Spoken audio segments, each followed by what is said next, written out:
Hello, Salt Strong Nation. Joe Simons, like Diamonds, back again. Salt Strong Podcast. We're talking about the quick and easy way to catch grouper, snapper, cobia, which Luke has been on a cobia streak here recently, using lures. And Luke, you've been out there on these nearshore reefs, things that we're finding on smart fishing spots right here on our phone, finding little ledges and little reefs, some that never have known about, which is pretty cool. And going out there and catching lots of fish on lures.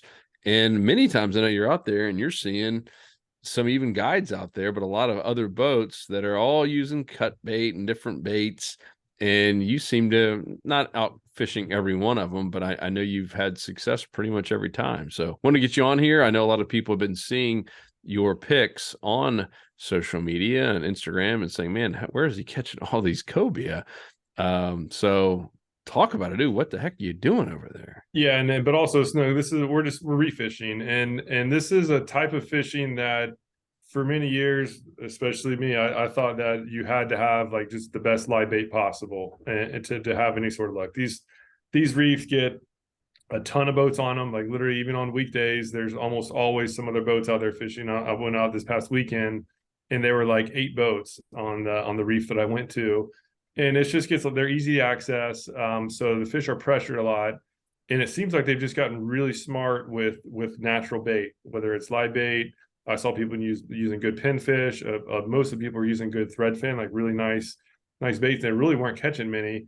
And I was over there, like literally right next to them, throwing these power prawns. This is more of an inshore lure, but we came out with this weedless jig head for fishing bridges and around like inlets and passes. So you can basically bounce along the bottom around structure without getting snagged. And so I was like, hey, I'm going to take this out to the reef and see how it does. And I have been absolutely blown away. This little setup has just been absolutely crushing. I'm having my best cobia days ever. The first time I went with an Insider Club member, Tony. We landed 8 cobia, and for every cobia, we probably caught 4 or 5 grouper. Again, mostly small, but we were at least catching fish. And then I went out 2 other times, and those times I caught four cobia each, and then with again a ton of grouper. And one crazy one is I had 2 boats right next to me that have actually been in that area for a while.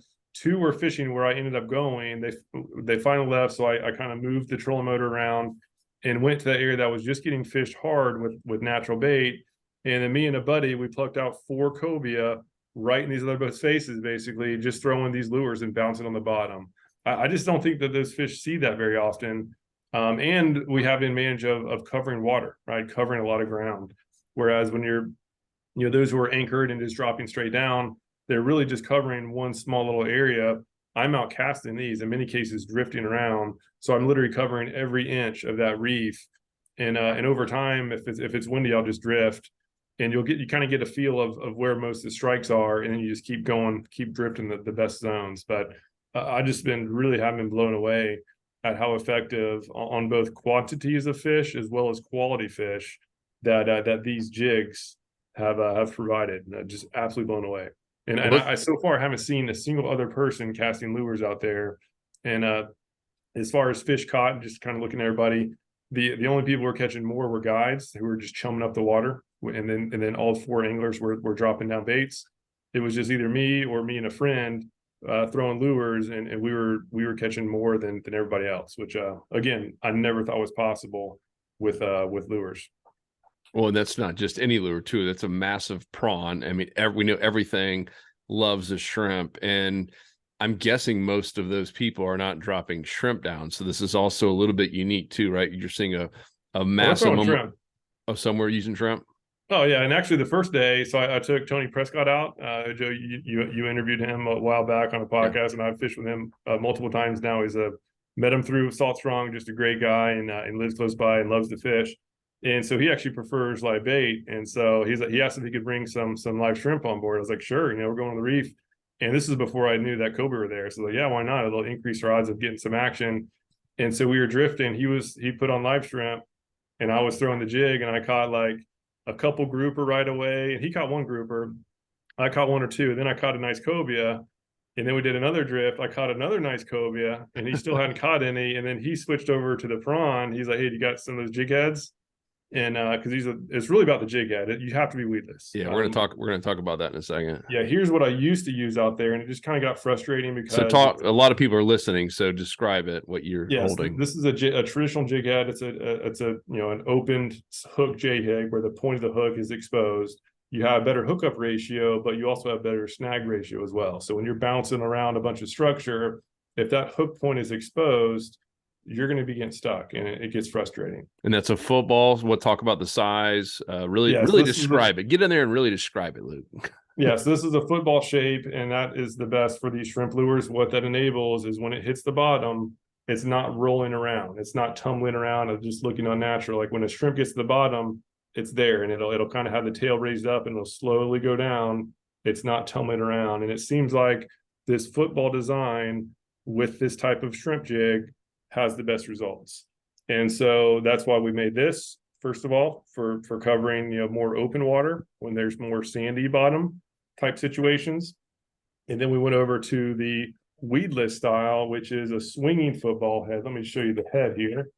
So here's the jig head where it's a swinging football shape that's connected to a worm hook. So it's like bass fishing, where the lure will basically sit on that worm hook just right, so that the hook is actually just barely embedded in the lure, and so you won't get snagged. But as soon as that fish strikes, there's enough gap where that hook gets exposed, and now you're catching the fish. So we spent a ton of time finding the right size hook for this application, and we just totally nailed it. Like, it has been, I knew it was going to be pretty good. It has really been blowing me away. So I'm not getting, like that day in particular, I fished with Tony. We were out there for probably 2 hours and did a ton of drifts. We got snagged 0 times, and this is bouncing bottom the entire time. And so we got snagged 0 times. We landed 8 cobia. We had 2 bigger ones break us off. One of the cobia landed was keeper, and we caught maybe, I'd say, 20 grouper plus or minus, along with a bunch of lizard fish and stuff. So even those little small fish like lizard fish and like 10 to 14-inch grouper, they were getting hooked as well, which was better than I thought. I thought those smaller fish wouldn't have enough power to kind of pull the material down away from the hook. But yeah, again, way better than I was expecting. Our first time trying it, and so far 3 for 3 on having some really good action. So if you guys are listening, this swinging football jig head, what size was that weight wise? So I mean, we have multiple.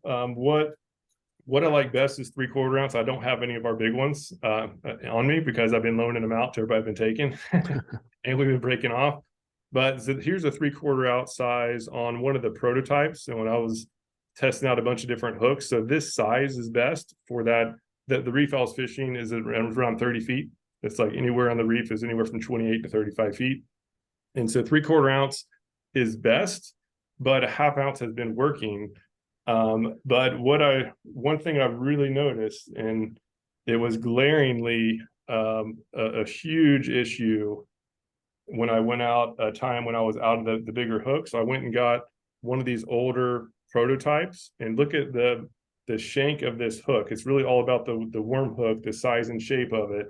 You can see that shape, it goes in, right? The hook goes through, and when it's getting closer to the head, it has kind of a weak angle to it. And then this one over here, this is the one that we use. It has that sharper angle. And what that sharper angle does when it's over 90 degrees, that's what holds the lure in place while you're going over the reef. If you're using this one, again, I had to use it just recently, and it drove me crazy.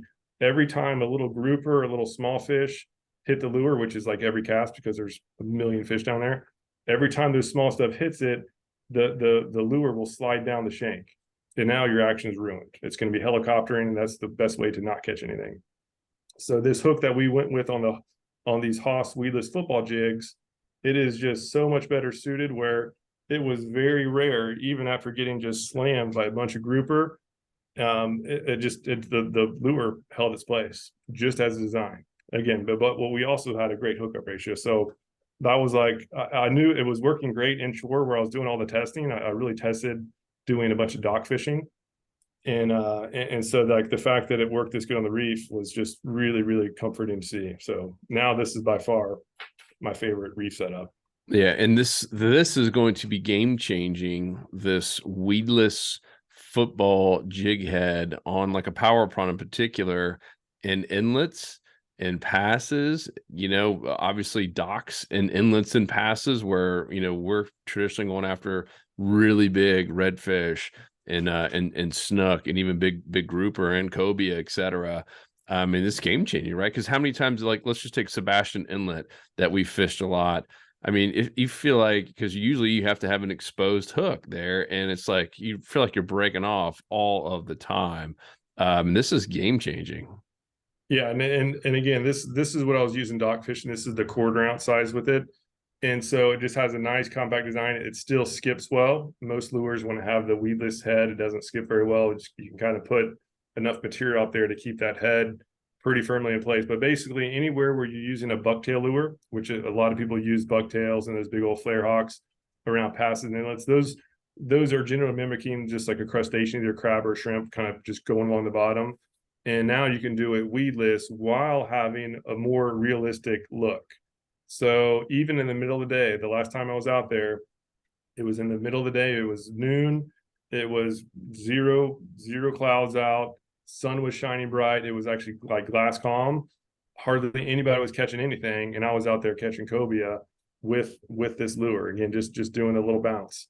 And again, just I really did not think it was going to work on these little reefs that get hammered. I knew it would work offshore, like we fished with Hollywood Joe up in the Panhandle when we first came out power prawns, and just dropping those on regular jig heads. We were catching all sorts of stuff. And he was rolling his eyes at us that we Yeah. were even contemplating using the power prawn against his cut bait and live bait. Because we were in 50, 60 feet of water. It's For traditionally most of it. you don't see people dropping a prawn on a jig head down, and we caught more on and keeper fish on the power prawn than he was live bait. And so he's now buying them. Captain Hollywood is buying them from us. We had a lot of different guides who have now seen it, like, holy smokes, this it actually saves them money long, because the stuff lasts too. And I know you do lose some just from like grouper, taking you down, or Kobe breaking you off sometimes. But to your point, you're not getting snagged on the bottom like you used to with an exposed hook. And this is Hoss is the brand. You can only get it in our store, which is fishstrong.com, and members save 20%. So get them while you can. I know this first round is out, or about to be out, just came out, and I know we got some more coming, but these things are going fast. So that's all at fishstrong.com. What's it called? The Hoss foot, because we have a couple different ones. The Hoss. So the Hoss football is the open hook, right? Yep. This has the best hookup ratio when you're fishing more open water. If you're fishing like a point, like a pass for snook, redfish, where there's not a whole lot of bottom structure that you're gonna get snagged on, this is awesome, right? Ultimate hookup ratio. Great for the beach too. Yeah, for the beach. The weedless football, that is where you're fishing tight to structure. Most of the predators are holding next to structure. We're talking about redfish, sea trout, snook, flounder, grouper. All these species, I won't say all the species, but most species will be holding next to some structure. And so really the closer you can get to that structure, you're going to increase your odds of getting hookups. And I think that is the reason why these things have just been working so well, is that it's one of the few lures that can actually just get right down there in those fish's faces. Anybody can catch fish, and any lure will catch fish for that matter when the fish are feeding aggressively. It's those days when it's tough, right? When nobody's really catching anything. You need to do something a little bit different. And I think just bouncing a good looking shrimp lure right in those fish's face, it's just really an instinct bite. They just can't help but to strike it. And that's my only guess on why they were working this past weekend when everybody else was basically just catching nothing and probably wondering what the heck we were doing in our boat, because I really was blown away that it was out fishing the live bait stuff right next to it. That's crazy. So we talked about the wear. In your case, you're using Smart Fishing Spots, which is complimentary to all of our members, to find different reefs. There's some ledges, but I mean, in your case, you were out at a public right? I mean, you were there with a bunch of other boats. Yeah, we're at a public reef. This is one of the reefs that's on like every GPS plotter that's out there. And so one cool thing, let's see if I can pull it up. I didn't plan on this, but what I like to do is I like to get on smart fishing spots, and I actually have this on my phone, right? This is near shore enough where you can have internet access, and with smart fishing spots, if I can find it on here, um, I can zoom in onto the bottom contour, and actually I can actually see exactly where I am in relation to the wreck, and you can actually see the biggest, you can see the sections of the wreck and where the most structure is. And I have just, it's just easier for me to track my coordinates on my phone than it is like the boat GPS, because the boat is kind of following whichever way you're going, and as you're drifting, it's not always like, you don't always know the angle that you're going. Now that I'm on the spot here, I can't find it. But what I was doing, I just had the phone on next to me, and I just had the little icon where I can just hit where I am, and it automatically goes to the location, and then just zoom way in, and you can actually see your little profile along with all the stuff, and you can just watch yourself drift. And if you want to hit a certain spot, right, get up the at the right angle, and then you'll just drift right over it, and it just helps save time and catch more fish. That's so cool. All right, so that's the where. Let's just say go to any reef, any ledge, anything that you know about, and try this out. I know the question a lot of people are probably wondering is, all right, what was the rest of your setup? What type of rod? What reel we're using? What kind of braid and leader line, etc. So yeah, so braid is essential, right? You need to be able to feel the structure, because when you're, especially if you're casting, some of the fish were caught just by going straight down and just kind of jigging it. It just needs to be a pretty low wind day, so you're not traveling too fast. But in most cases we were casting, so I'd cast with the wind and then retrieve with the boat, and it's crucial to be able to feel that structure, because I usually go pretty fast, and then as soon as I can actually feel structure, that's when I go slow, because I know that there's a very big chance that there's going to be fish nearby, and so that's when I do some little bit smaller twitches, and I'm just trying to hop it, just hop it right out of the bottom, a quick little shoot up and then back down, quick dart up. That they slam it after you dart, and then it starts gliding down. That's when they hit. And so I do a rod tip up real quick. I keep the rod up, and that way when the lure's falling down and it goes a little bit of an angle, that's when they hit it. You'll feel the thump. You need to have a good rod, right? Good high, sensitive rod.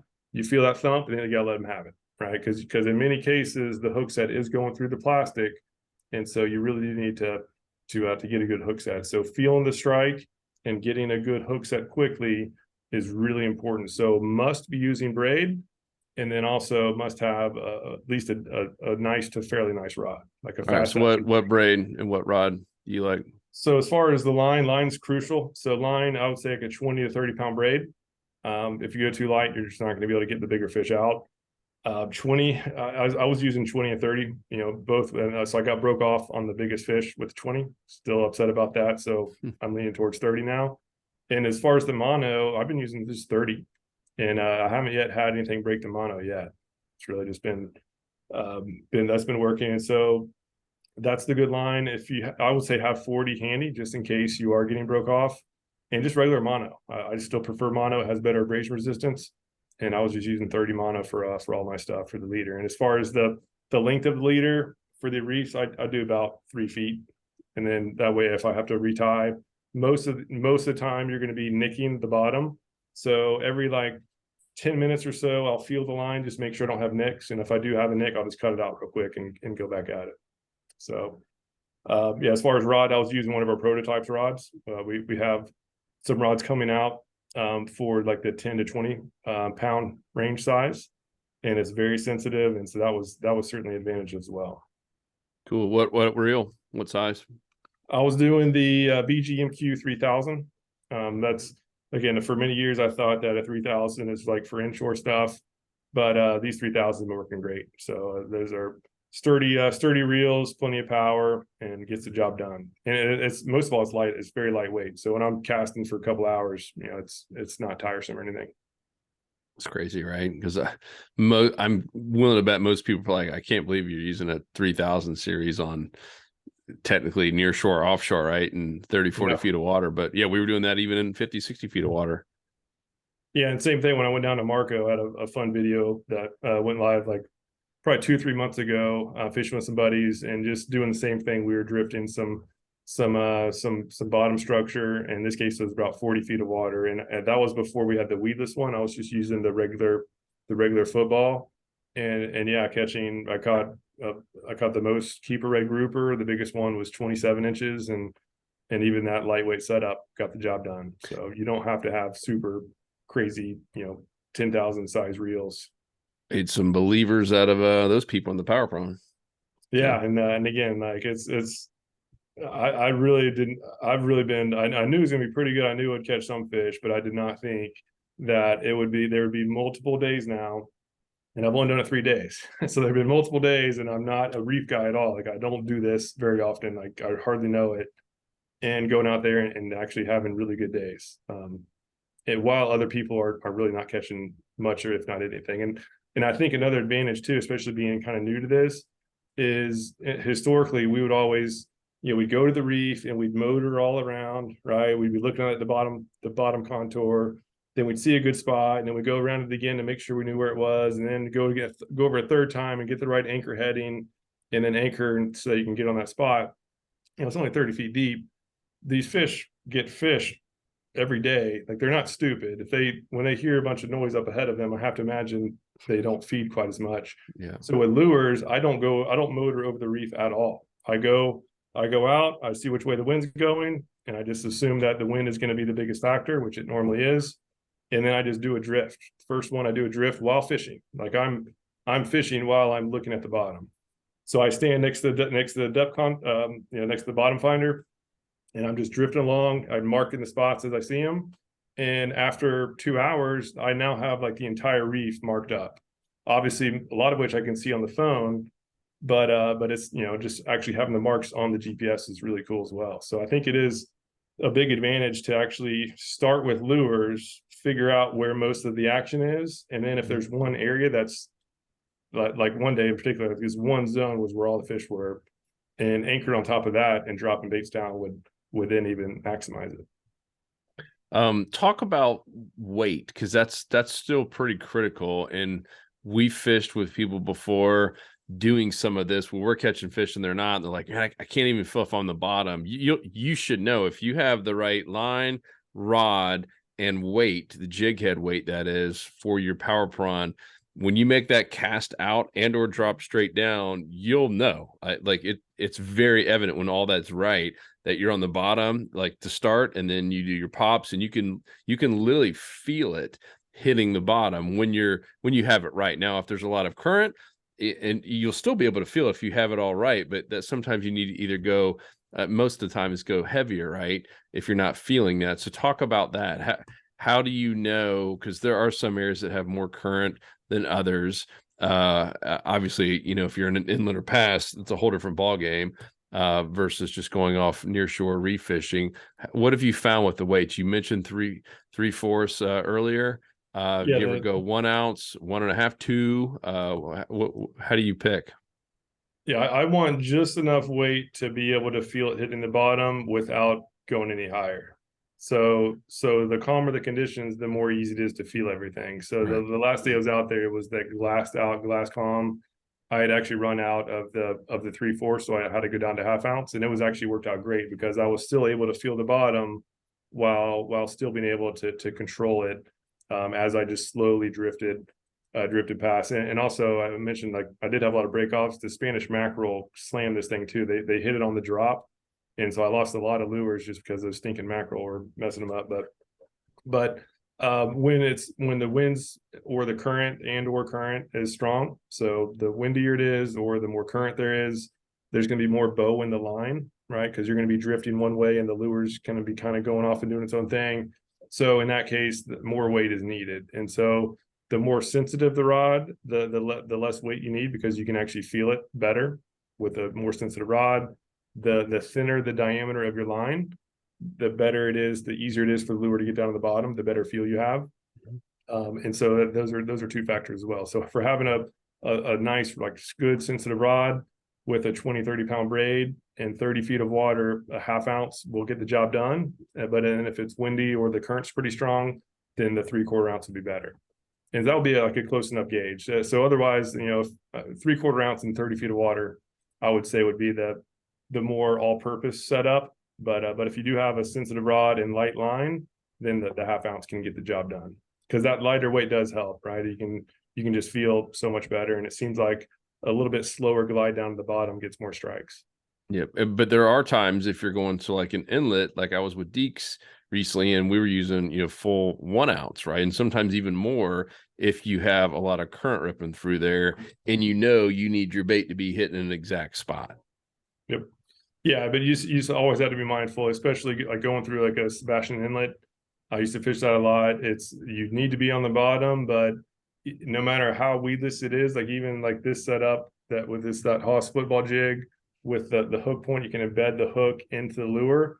Even with this, you still can get snagged. If it gets wedged under like a V of a rock or something like that, it can get wedged in a rock. And so if you have too much weight, you're going to increase the odds of getting snagged. So that's why I always recommend, wherever you're fishing, just try to be as light as possible without just getting frustrated and getting snagged, because it's going to happen, right? Yeah. It's all about getting as close as really get in the structure as often as you can without getting snagged. That's really the name of the game. That's how you increase the most strikes. Kind of like fishing mangroves. Like if every once in a while you don't get snagged in a mangrove when you're fishing them, you're probably not casting close enough. If even when using these weedless shrimp rigs, if you have to get in that structure, you're going to maximize your strikes, and every once in a while you get snagged. So far, that again, for the reef fishing especially, it's been shockingly effective on not getting snagged, but it will happen every so often. Next question. Have you been using Dr. Juice on the Power Prawn? So I have on some. So I actually ran out the last day. Oh, no. So I think it does help, but it's definitely not required. So the last day I caught, that was when the day I didn't have it was the day that it was super glassed out. It was like one of those days that I really do not like inshore fishing, because the sun's up, there's no clouds, there's no wind. It's the fish are generally just very spooky. Like the advantage is on the fish. They can see better, they can feel everything that much better. And that's the day that I wasn't really expecting much, but I actually had a tennis match that got canceled, and the weather was just so nice. I was like, I'm doing something. So I took the boat out. It was just me.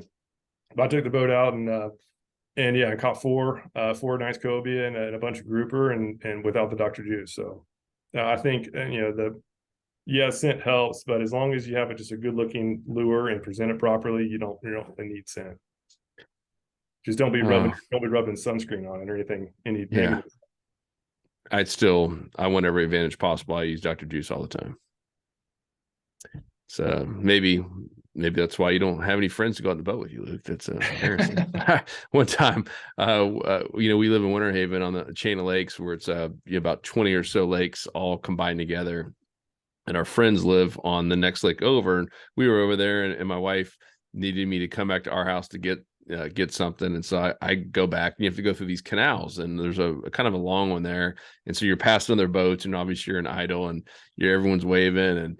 And this other pontoon, so I'm all by myself, right? I'm going back to our house, and this other boat's coming up, and they're checking out, my pontoon boat, and they got their music cranked up, and I waved to them, they're all waving, and you can hear a lot over water, and they didn't realize how well I could hear them. And the guy goes, he's like, man, that's a nice pontoon boat. And the girl goes, yeah, it's too bad he doesn't have any friends. And I turn around, I was like, I can hear you. Yeah, real slick. Yeah, in my case, the tennis match for early in the morning at 6:30, the guy texted me saying he doesn't feel good. So I was like, all right, I'm up, I'm doing something. So I went straight off the reef, and sure enough, those fish were there. So it was fun. That's good. Well, let us know if you guys have any questions, and make sure to go over to fishstrong.com. So saltstrong.com is where you join our club, and fishstrong.com is the tackle store for our club members. Obviously, anyone could buy stuff there, but why pay full price when you don't have to? So our members, get 20% or more off of everything in the store, including these Haas Weedless swinging football jig heads. Man, it's a mouthful. Along with all the other Haas products, Power Prawn products, the big Power Prawns, the small, the juniors, multiple colors now. Did you test out colors while you're there?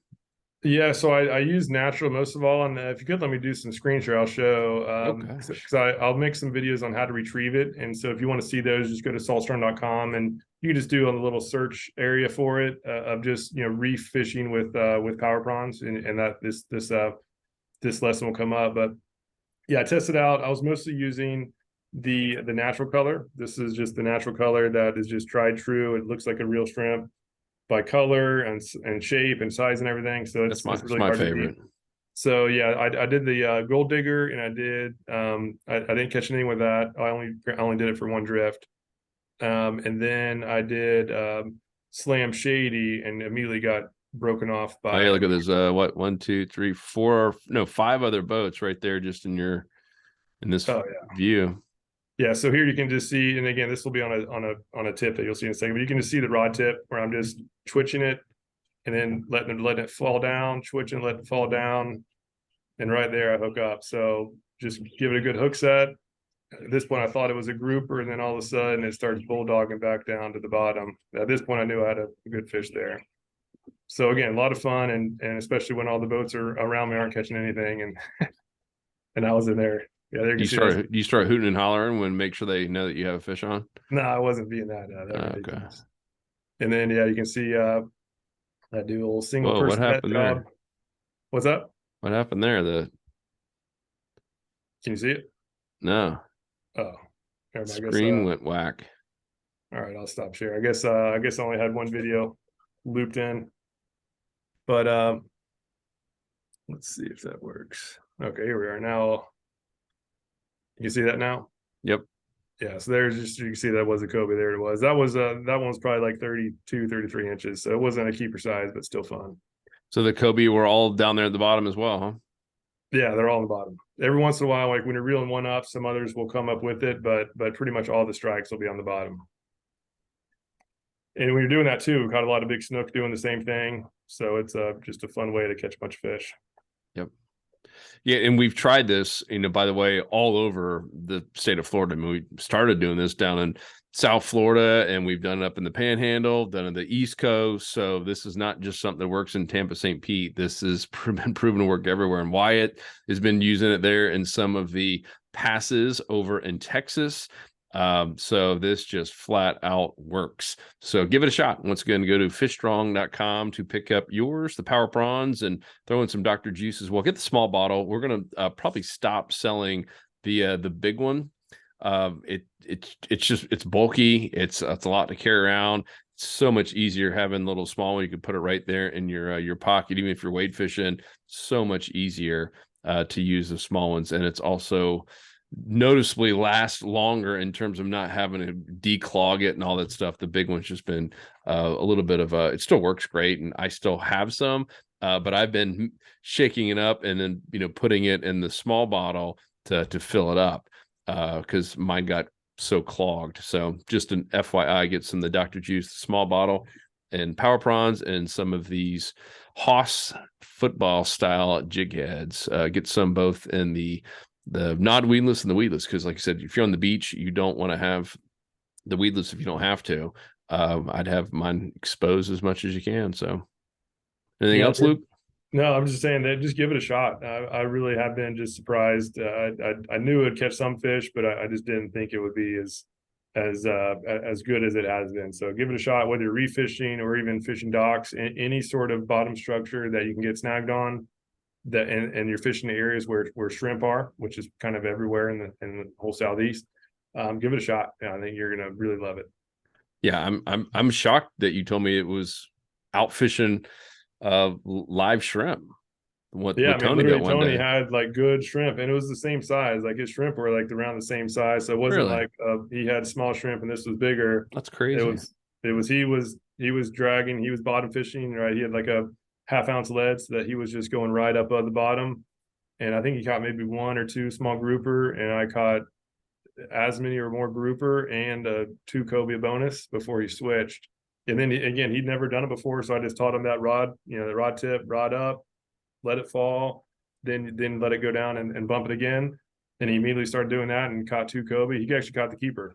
So it was I don't know if it was his first time ever catching a Cobia on lures.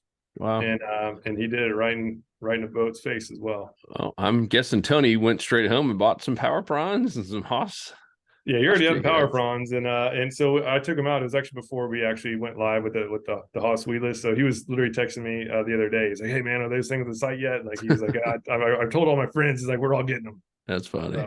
Yeah, so it's been. Yeah, again, I knew I had a lot of confidence in them before for inshore, and now I have that confidence, that same confidence for the reef stuff too. Just based on those few times trying it. Yep, pretty cool.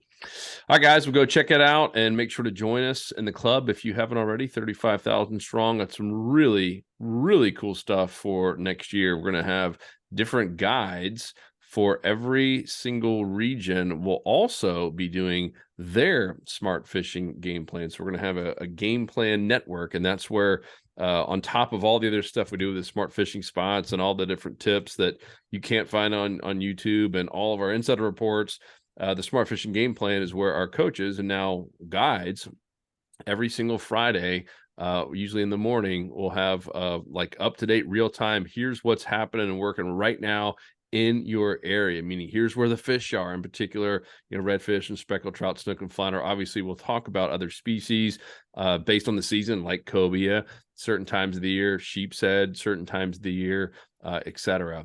And it's just a great way you can listen to it on the way to the ramp, listen to it, and wherever the heck you might be going, or even out in the boat. And if you just listen to that, you will have such an advantage. Just like being able to call a guide who's been on the water every single day that week and say, man, where are the fish right now?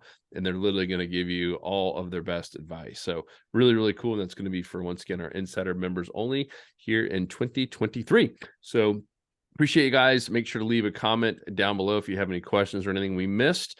And let us know if you've tried this with the power prawns as well on some of the reefs or passes, inlets, docks that are a little bit deeper with some current. Let us know about your success. And we will talk to you on the next episode. Hey, boo-boo. That was to you. Okay, yeah. Hey, boo-boo, buddy. Hey. Yogi, Okay. Oh my God. Unbelievable. All right, guys. Appreciate you.